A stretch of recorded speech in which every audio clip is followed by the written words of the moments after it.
식사들 하셨습니까? 오늘 바람이 무지하게 많이 불고 있습니다. 이런 날 촬영을 하는 이유는 며칠 전에 비포장도로 라이딩 하다가 오토바이는 멀쩡한데 캠에 메모리 카드가 죽었어요. 그래가지고 그것도 간신히 어떻게 이렇게 살려가지고 편집을 했는데 그걸 모르고서 이거 촬영을 했다가 다운로드 받아보니까 죽어가지고 다시 재촬영을 하고 있습니다. 이게 참 그래서 내용이 조금 뭐 전에 찍었던 내용하고 좀 다를 수도 있는데, 먼저 오토바이를 빌려주진 모토스타 코리아에 대단한 감사를 표합니다. 왜냐면은 통상적으로 뭐 하루 이틀이나 몇 시간 이렇게밖에 리뷰할 기회를 안 주는데, 저는 뭐 좀 롱텀으로 길게 받았습니다. 그래서 2주 때 지금 아주 그냥 신나게 타고 있죠. 한 2,000km 가까이 탄 것 같습니다.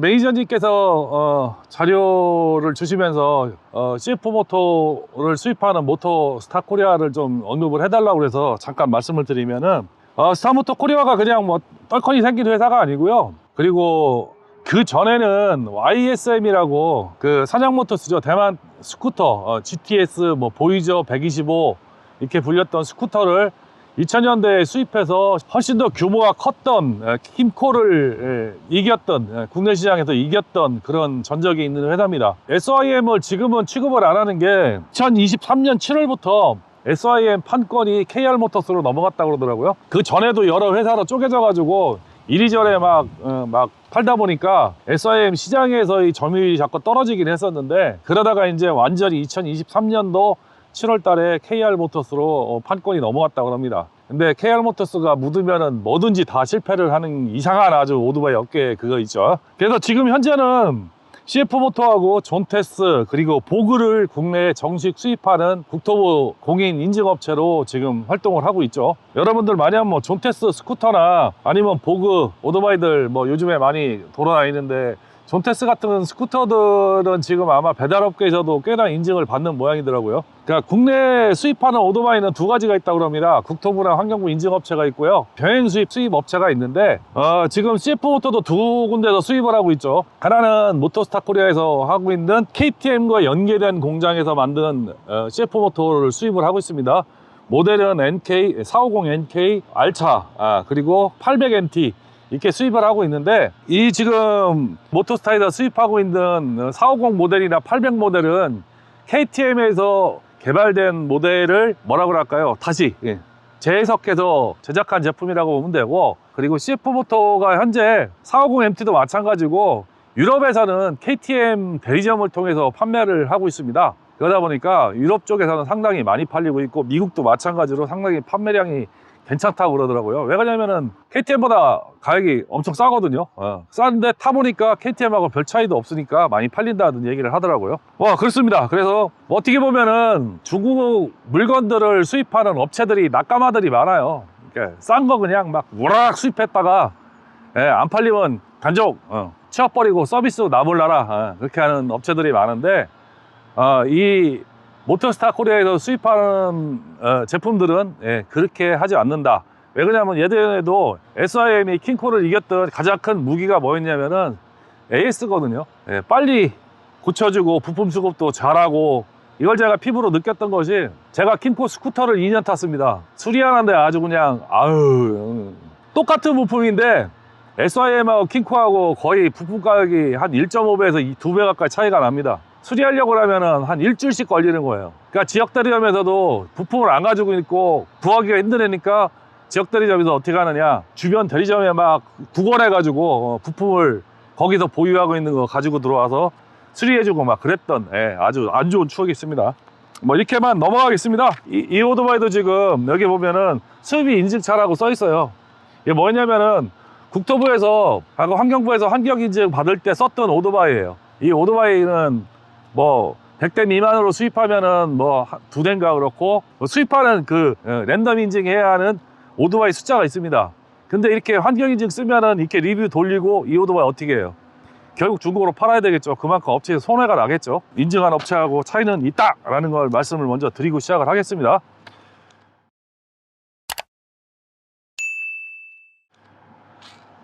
그리고 장점을 먼저 말씀을 드릴게요. 디자인적으로 예, 저는 제 취향입니다. 다른 오토바이 뭐 취향을 가지신 분들은 뭐 다 다르겠지만은 저는 좀 각이 있는 이런 설이 딱딱 각진 오토바이를 좋아해서 제 취향이에요. 예. 그렇다고 뭐 KTM은 좋아하지 않습니다. 하여튼 제 취향으로 생겼어요. 그리고 뭐 사운드나 이런 것 때문에 마우라가 스텐 마우라인데 사운드가 상당히 좋아요. 아프리카 트윈을 축소해 놓은 듯한 사운드. 똑같은 병렬 2기통 270도 엔진이라서 리터급하고 쿼터급의 차이는 있는, 볼륨의 차이는 있는데 사운드가 좋아서 저는 관심 있게 봤던 거고요. 그리고 부착물이나 이런 것들이 상당히 고급집니다. 뭐 어떤 오토바이 마냥 이런 뭐 브레이크 패드라든가 페달이라든가 이런 것들 철판으로 접은 게 아니고 다 알루미늄이에요. 프레임하고 연료통만 알루미늄이 아니고 나머지는 다 알루미늄이에요. 다 이런 거 서브 다 알루미늄이고 머플러도 스테인리스로 돼 있고요. 그 경량 차종이라고 하는 것들 이거 철판 접어 갖고 만들어서 이게 뭔 문제가 있냐면은 휘어요. 그리고 막 부러지고 그러는데 그런 걱정이 없을 정도로 튼튼하게 잘 만들었고요. 발판도 되게 넓어요. 그래서 되게 착지성도 좋고 발 이렇게 올리고 있으면은 되게 편해요. 이렇게 일자로 된 거 좀 가늘은 것들은 이게 발바닥 이 가운데가 되게 아프거든요. 오래 타면은. 그런 거 없이 되게 편하게 주행할 수 있었고요. 계기판도 뭐 5인치인데 시인성은 거의 뭐 최고입니다. 이거를 TFT 계기판으로 만드는데 휴대폰처럼 이렇게 전면 이렇게 만들면은 시인성이 좀 떨어지거든요. 근데 이거는 뭐 까만 바탕에 만들어서 굉장히 시인성이 좋았고요. 외국에서는 내비게이션이 여기 뜬다고 합니다. 휴대폰하고 연동돼서 CF모토 앱을 깔으면은 내비게이션이 뜨는데 국내는 전파 인증 때문에 음악하고 전화 통화하는 것만 됩니다. 음악 듣고 전화 통화하고 텐덤즈하고 통화 3자 통화만 할 수 있게끔 풀어놓고요. 내비게이션은 전파 인증 때문에 아마 못 풀어놓은 것 같아요. 내비게이션 된다고 합니다. 원래는. 근데 국내만 안 되는 겁니다. 휠이 레디얼 타이어 휠이죠. 이게 튜브가 들어가 있는 게 있고 이런 멀티디 기종들 중에 튜브 들어가는 게 있는데 휠이 튜브가 들어가 있는 휠하고 튜브가 안 들어간 레디얼하고 차이는 극명합니다. 뭐 장단점은 있어요. 아주 험한 데서 휠이 깨질 정도로 험한 오프로드를 주행한다 그러면은 튜브가 들어가는 게 훨씬 더 유리하겠죠. 왜 그러냐면 림이 좀 어느 정도 파손이 돼도 튜브가 있기 때문에 바람이 안 빠지니까. 근데 문제는 국내에서 그런 오프로드를 강하게 타고 뭐 갈 일이 없잖아요. 온로드 주로 타고 뭐 90% 이상이 온로드인데 빵꾸 나면은 튜브가 들어있는 휠들은 동네 저 오토바이 센터에서도 빵꾸 안 떼어줍니다. 빵꾸 떼우기 되게 힘들어요. 휠 까내야 됩니다. 타이어를 다 벗겨내야지만이 튜브를 교체해야지만이 빵꾸를 떼울 수 있는 거죠. 그래서 도로 주행하는 데는 레디얼 타이어가 압도적으로 유리합니다. 왜 그러냐면 이건 빵꾸나면 지렁이 박으면 되잖아요. 그리고 림이 스포크가 형상이 BMW 1300GS나 아니면 아프리카 트윈처럼 사이드에서 들어오는 스포크 휠을 썼습니다. 스즈키 같은 경우는 가운데 림에서 올라오는 스포크 휠을 썼는데 장단점은 모르겠어요. 뭐가 더 나은지. 저는 사실 스포크 휠하고 일반 알루미늄 캐스팅 휠하고 차이를 못 느낍니다. 하여튼 뭐 그렇습니다. 휠은 아주 이쁘장하게 생겼어요. 다만 좀 색깔이 좀 금색이었으면 더 있어 보이지 않을까라는 생각도 해봤는데 검정색도 나쁘지 않은 것 같아요. 그리고 여기 이제 사용되는 전자장비들은 ABS, TCS만 있고 나머지 전자장비는 없습니다. ABS만 이 앞에 핸들에서 온오프 할 수 있고 계기판에서도 온오프 할 수 있고요. 그리고 TCS나 ABS는 전부 보시 제품을 사용하고 있고요. 그리고 인젝터 연료 제어하는 제어 시스템도 보시 거를 사용하고 있다고 합니다. 그리고 슈바는 앞에는 가야바, 뒤에도 가야바. 앞에는 댐핑하고 담적을 조절할 수 있는 조정 레버가 달려 있습니다. 뒤에도 마찬가지로 스프라켓으로 조정하게끔 되어 있고요. 뒤에는 밑에 댐퍼에 있는 구멍을 위치를 바꾸면은 820mm에서 800mm로 시트고를 낮출 수 있다고 합니다. 그리고 외형적으로는 다 설명을 했는데 뭐 전체적으로 봐서는 뭐 썩음썩음한 게 없어요. 다 뭐 잡소리도 안 나고요. 엔진 사운드나 그거 뭐 배기 사운드는 여러분들이 계속 이제 주행하는 걸 들어보셨겠지만은 좀 까락까락한 사운드가 납니다. 제가 생각하기에는 스즈키하고 가와사키 사이 그 정도.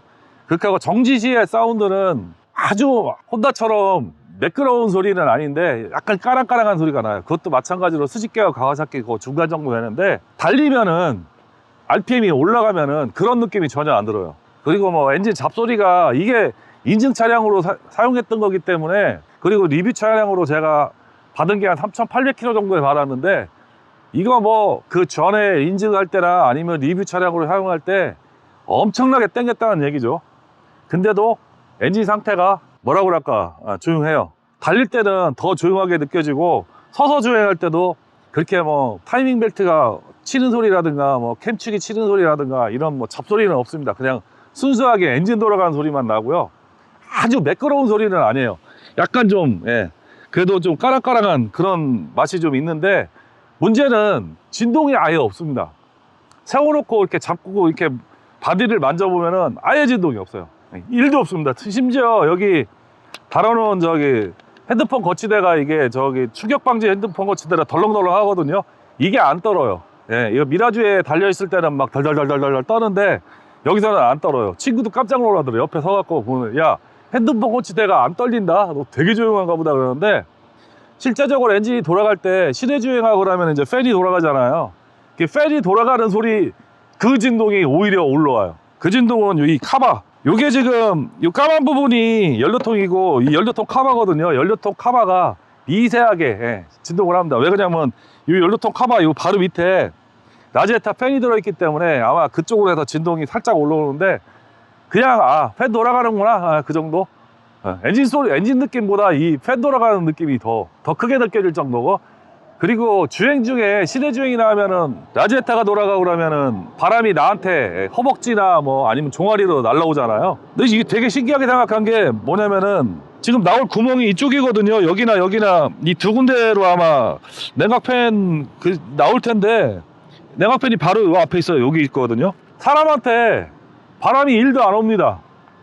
그래서 자꾸 이렇게 만져봤어요. 제가 이렇게 만져봤는데 1, 2도 안 나오고 여기들도 안 나와요. 이 밑으로 내려가는 건지 어디로 내려가는 건지 해가 바람이 저한테 1도 안 옵니다. 뜨거운 느낌을 전혀 못 받았어요. 왜냐면 라이딩 하는 도중에도 오후 되면 되게 뜨겁잖아요. 막 최근에 뭐 한 25도까지 막 올라가고 27, 8도까지 올라가는데, 그리고 장거리 라이딩만 하는 게 아니고 제가 이거 아예 자동차를 안 타고 다니고 오토바이만 타고 다녔거든요. 시내 주행도 많이 해보려고. 시내 주행 가서 신호등에 섰을 때 보면은 아예 바람이 안 옵니다. 그냥 냉각팬이 돌아가고 있구나, 그 느낌만 있고 뜨거운 느낌이 전혀 없어요. 그게 되게 특이했어요.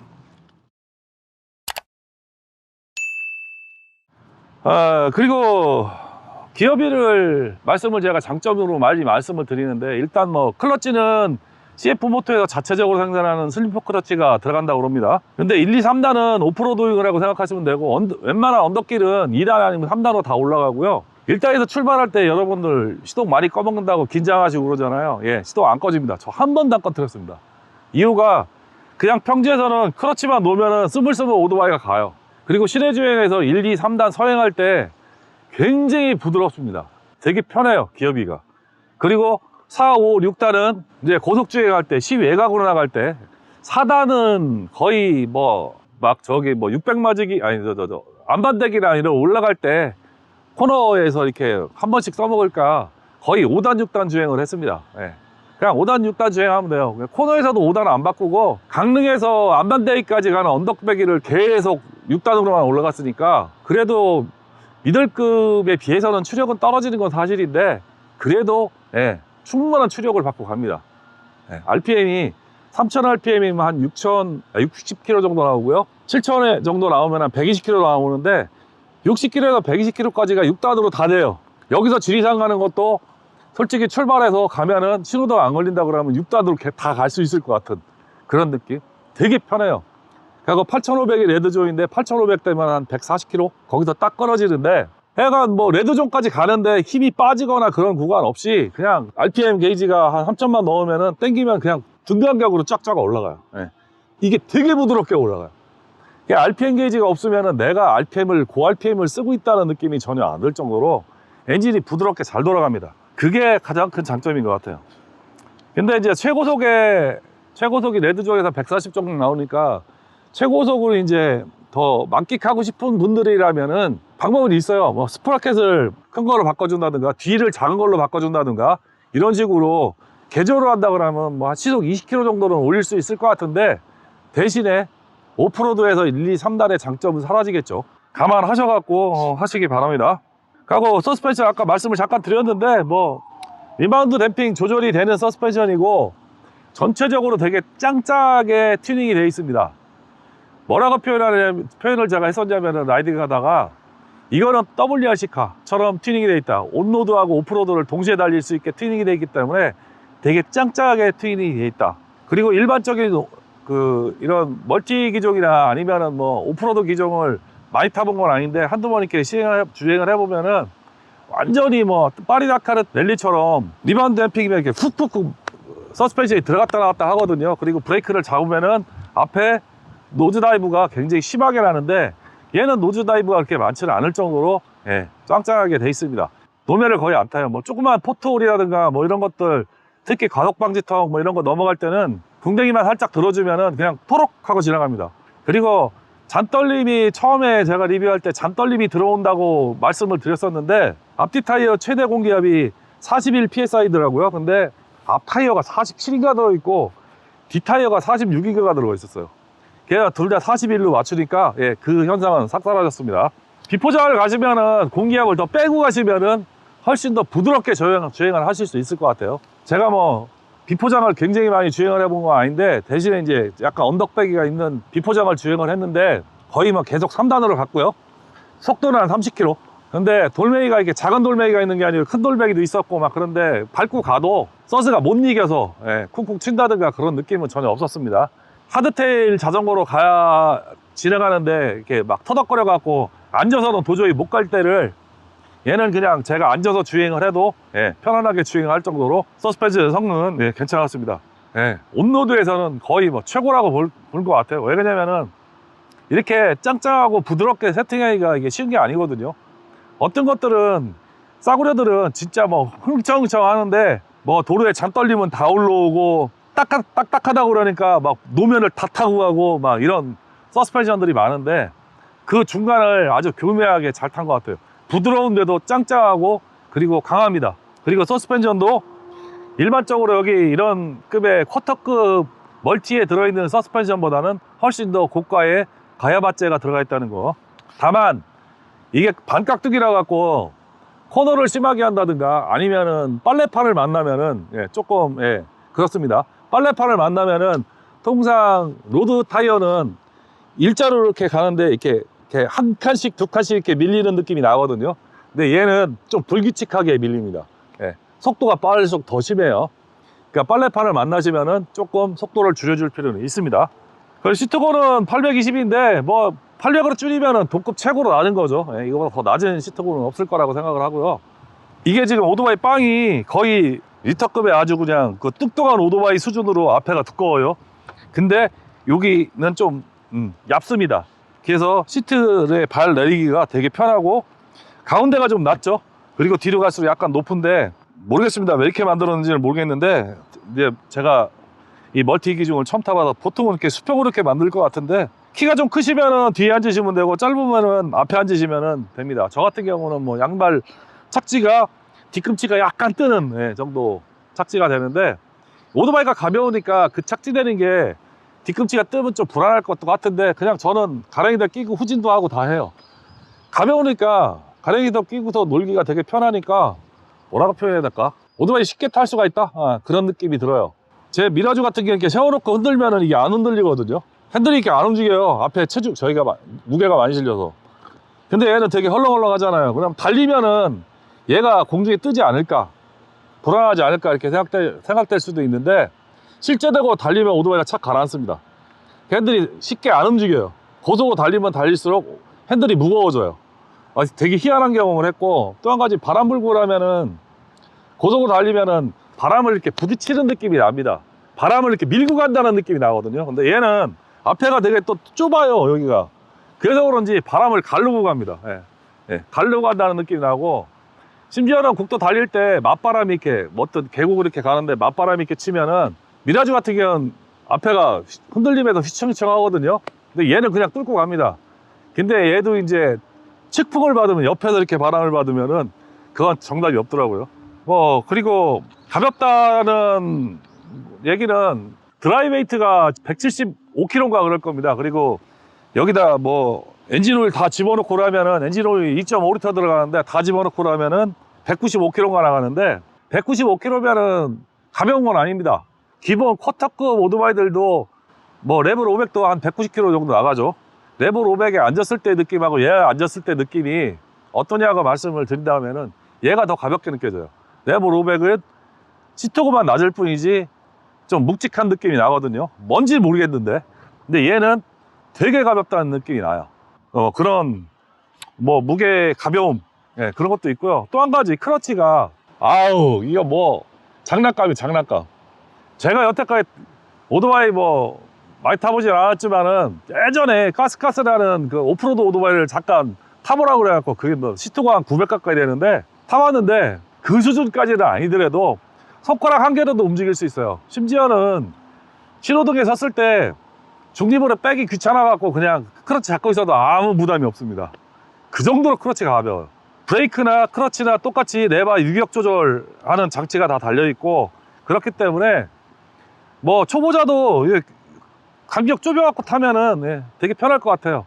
그리고 1단에서 시동이 잘 안 꺼지니까 그게 최고의 장점인 것 같습니다. 그리고 뭐 편하다, 뭐 이런 뭐 장거리의 편함, 뭐 이런 건 아까 기어비에서도 편하다는 느낌이 있었고요. 기어비가 일단 좋다 보니까 6단으로 계속 항속을 하니까, 미라주 같은 경우는 쭉 가다가 코너만 나면 4단으로 뺐다가 5단으로 다시 올렸다 막 이 짓을 계속 하는데, 이건 6단으로 계속 가니까 크러치 조작하는 횟수가 미라주보다 한 3분의 1밖에 안 됩니다. 그러니까 일단 거기서 편하고요. 자세나 이런 것들이 뭐 이 미들 스텝이라 갖고 이렇게 올리면은 발이 뒤쪽으로 많이 이렇게 넘어가는 게 아니고 거의 뭐 기역자에 비슷하게 떨어지니까 이것도 편했고요. 금방 적응이 됐고, 전체적으로 오토바이 움직임이 가벼우니까 저속에는 무지 가볍고 고속에서는 묵직하고 이런 변화성이 있으니까 라이드하기가 되게 편했습니다. 다만 코너에서 심각하게 뭐 4단이나 이런 게 다운시프팅 해갖고 4단에서 과격하게 들어가 버리면은 깍두기라 갖고 뒤가 흔들려요. 추력을 못 이겨갖고 막 이렇게 덜렁덜렁 하며 가요. 그래서 내 오토바이면 그렇게 재밌게 타겠는데, 이거 깔면 인수기 때문에 재밌게 못하고 조심조심 탔는데, 충분히 재미를 느끼게 할 수 있으려면 충분히 재미있는 라이딩도 가능할 것 같습니다. 이거를 어떤 사람들한테 추천을 하면 좋겠냐, 제 생각에는 저백이랑 125에서 125 수동을 어느 정도 타시다가 이제 더 위급으로 가는 분들, 가고 싶은 분들, 근데 뭐 캠핑이나 뭐 이런 거 아니면은 도로를 편하게 달리고 싶은 분들, 쿵쿵 치고 막 노면에서 올라오는 진동도 싫고 오토바이의 진동도 싫고, 그렇다면은 이 오토바이가 진짜 최선의 선택일 것 같아요. 그리고 미들급에서 멀티 기종으로 기변을 하실 분들, 골드윙이나 아니면 할리나 이런 걸 타시다가 가볍게 나가는 오토바이를, 가볍게 라이딩 할 수 있는 오토바이를 고르실 분들한테는, 하나 더 기초하실 분들한테는 이거는 최고라고 생각합니다. 저백이랑에서 올라오실 분들, 미들급에서 기변하실 분, 그리고 아주 무거운 오토바이를 타시다가 가볍게 타실 분들의 기초, 이 세 가지는 아주 최고의 선택이라고 생각을 하는데, 이거보다 더 높은 성능을 원한다 그러면은 650이나 뭐 브이스트롬 650이나 아니면 뭐 스즈키 브이스트롬 800D다, 뭐 그래도 790, KTM 790, 혼다 트랜슬랩 이런 거로 가시면은 최고속도만 차이가 나고 도점이 개점일 것 같아요. 최고속도야 그런 것들은 200km 언저리까지 나오는데, 문제는 150 넘어가면 걔들도 허우적거리거든요. 그렇다면은 이게 최선의 선택이라고 생각을 하고, 만약에 이거보다 더 높은 성능을 원하신다 그러면은 아프리카 트윈이나 아니면은 BMW 1300GS나 아니면 뭐 두카티 멀티스트라다나 이런 걸로 넘어가셔야만이 확실히 업그레이드 됐다는 느낌을 느끼실 것 같아요. 제가 느낌은 그렇습니다. 그래서 그런 분들한테 뭐 추천을 할 수가 있을 것 같고요. 단점을 또 안 얘기 안 할 수가 없겠죠. 가격이 좀 애매하죠. 839만원. 근데 이 가격이 해외에 판매되는 가격에 비한다고 하면 미국에서는 거의 1000만원 돈에 판매가 되고요. 제가 나라별로 쭉 적어왔는데, 유럽에서는 1000만원, 그리고 미국에서는 한 900만원대, 그리고 아시아에서는 830만원, 인도에서는 740만원. 경쟁 기종이 혼다가 NX500이 1000만원대죠. 로얄 엔필드 히말라얀이 699만원. 근데 인도에서는 520만원에 팔고 있죠. 그리고 KTM 390이 1,040만 원인데 이거 뭐 세일하고 뭐 하면은 700만 원 후반대 지금 예, 거의 구입이 가능하다는 얘기를 하시는데 뭐 선택은 여러분들이 하시는 겁니다. 이 경쟁 기종으로 따진다 그러면은 NX500이나 히말라얀 뭐 이 정도가 경쟁 기종이라고 그러는데 확실히 히말라얀보다는 외국에서도 예, 가치가 높게 평가되고 있습니다. 예, 리뷰도 훨씬 더 좋게 나오고 그리고 가격도 약간 더 높습니다. 인도 현지 가격도 높고요. 예, 선택은 여러분들이 하시는 거고요. 특별하게 뭐 단점은 제가 타면서 소소하게 뭐 여기 앞에 떤다.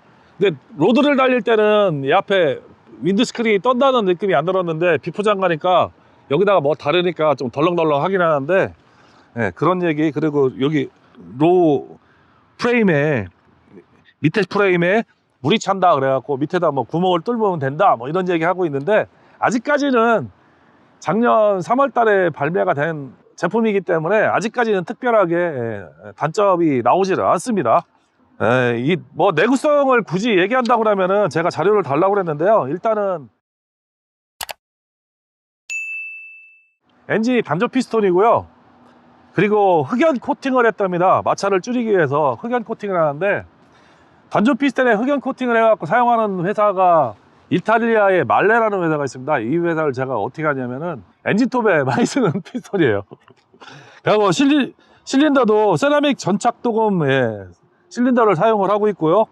그리고 마그네슘 합금 실린더 헤드를 쓴답니다. 실린더 헤드가 마그네슘 합금이랍니다. 그리고 보쉬 EFI 전자식 분사 시스템 뭐 밸브는 열 처리를 해서 질소 처리 과정을 하는데 질소 처리 과정을 통해서 제작을 하는데 요거는 코발트 합금이랍니다. 내구성을 확보하고 열 강도를 높이기 위해서 코발트 합금을 쓴다고 합니다. 그리고 제가 뭐 다른 유튜브를 보고서 확인한 건데 이 엔진에 사용하고 있는 모든 베어링이 다 일제 베어링이라고 합니다. 엔진에 싸구려 베어링 들어가면은 어떻겠어요? 베어링 고장나갖고 뭐 크랭크 샤프트가 흔들린다든가 뭐 이러면은 그냥 엔진 뭐 피스톤 실린더 다 날아가는 거죠. 그런 거를 감안한다 그러면은 어떻게 보면은 내구성에 대해서는 그렇게 크게 문제가 없지 않나. 그리고 외국에서 유튜브나 아니면 레딧 같은데 이게 문제점이 올라오는 것들이 대부분 단순한 겁니다. 이런 잡소리, 여기 뭐 어퍼카울 뭐 그리고 밑에 엔진 가드가 너무 얇아갖고 잘 찌그러진다 뭐 이런 얘기만 나오지 엔진에 특별히 문제가 있다든가 뭐 이런 얘기는 잘 안 나오고요.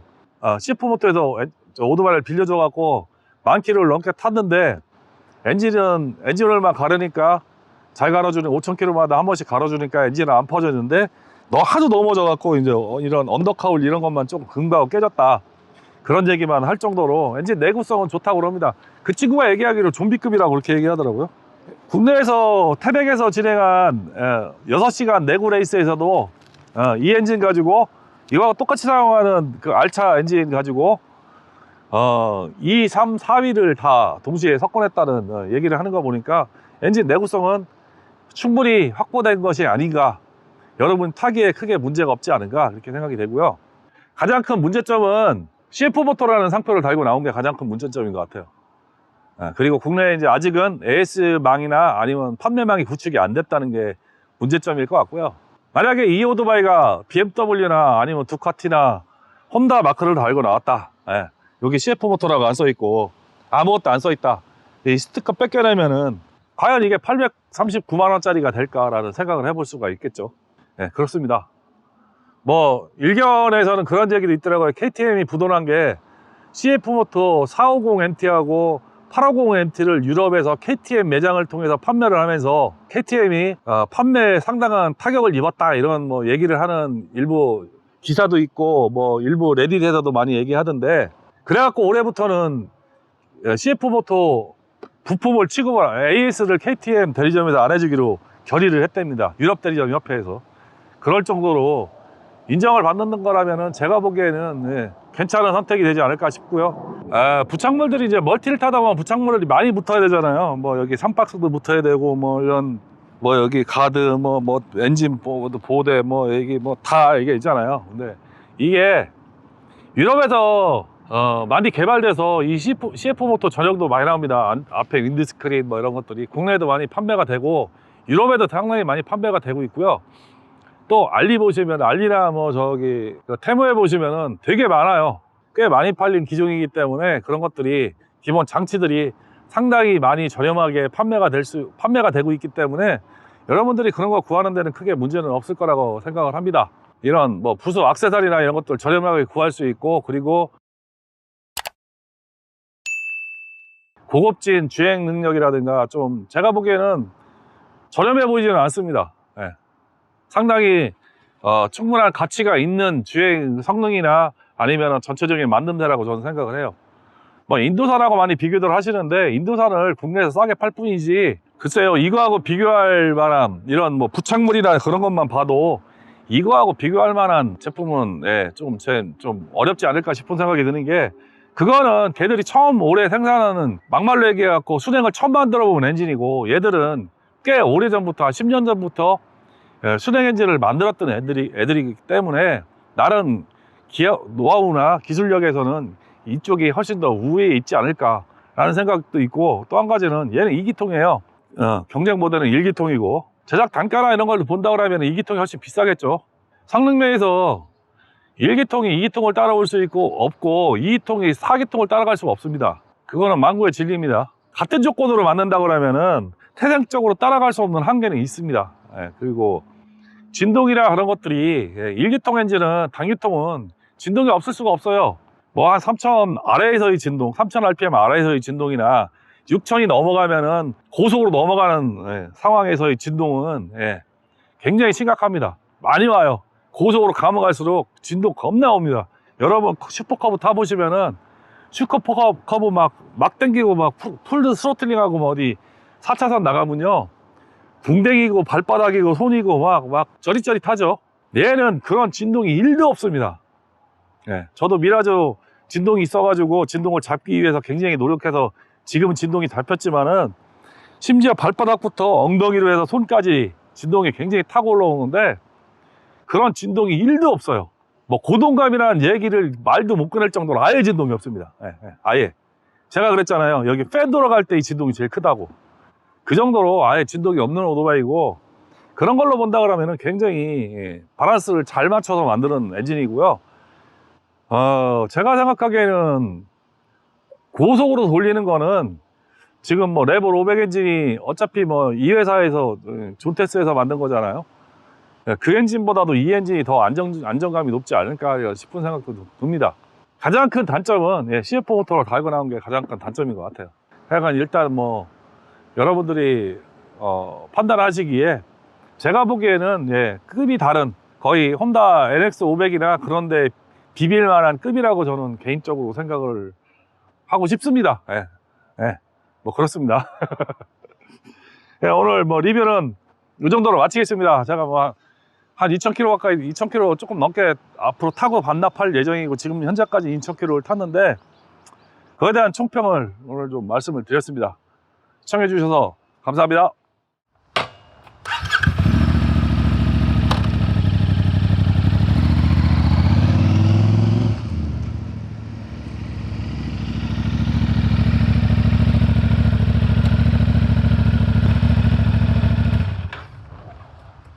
아버지 3, 4앞인데 아버지 일어나시겠다.